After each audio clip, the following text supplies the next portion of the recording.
লোকসভা নির্বাচনে আমি ডায়মন্ড হারবার থেকে আপনাদের বললে বিশ্বাস করবেন না, 7,10,000 ভোটে জেতার পর 3 মাস ঘুমাতে পারিনি। তার কারণ আমি এই ঋণ কিভাবে পরিশোধ করব, আমি এই ভালোবাসা কিভাবে পরিশোধ করব, আমি 3 মাস ঘুমাতে পারিনি। তারপর মানুষের কাছে সেবাশ্রয় নিয়ে গেছি।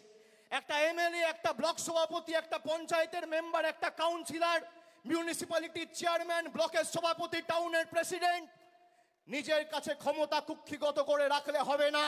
মানুষের কাছে মানুষের দাবি নিয়ে মমতা বন্দ্যোপাধ্যায়ের জনমুখী কর্মসূচি পৌঁছে দিতে হবে, এটাই আমাদের লক্ষ্য থাকা উচিত।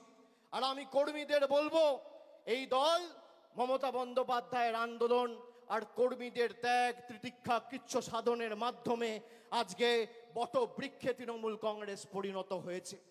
যারা বুথে বসে প্রাণ দিয়ে পোস্টার মারছেন, ব্যানার লাগাচ্ছেন, দেওয়াল লিখছেন, মিছিলে হাঁটছেন, তারাই তৃণমূল কংগ্রেসের আসল সম্পদ। আমি আপনাদের বলবো, যতদিন আপনারা আছেন এই বিজেপির ষড়যন্ত্রের চক্রব্যূহ আমরা বিগত দিনে যেভাবে ভেঙে চূর্ণ বিচূর্ণ করেছি, আগামী দিনেও ভেঙে চূর্ণ বিচূর্ণ করব। অনেকে সস্তায় খালি সংবাদ মাধ্যমে টিকে থাকবেন বলে দলের শৃঙ্খলা না মেনে অনেক কথা বলছেন, এগুলো করবেন না। যদি কেউ দলকে ভালোবাসেন, সে কোনোদিন দলের শৃঙ্খলার বাইরে যাবে না। একটা কর্মী কোনোদিন দলের শৃঙ্খলার বাইরে যায় না। আমি এমএলএ, আমার কত ক্ষমতা, আমি দলের মুখপাত্র, আমার কত ক্ষমতা, আমি দলের সাংসদ, আমার কত ক্ষমতা, আমি টাউন চেয়ারম্যান, আমার কত ক্ষমতা দেখাতে গিয়ে আপনি দলকে ছোট করছেন।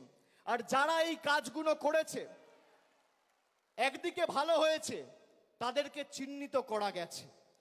বিগত দিনে যারা দলের সাথে বেইমানি করেছিল, মুকুল রায়, শুভেন্দু অধিকারী, এদেরকে চিহ্নিত করার কাজটা আমি করেছিলাম।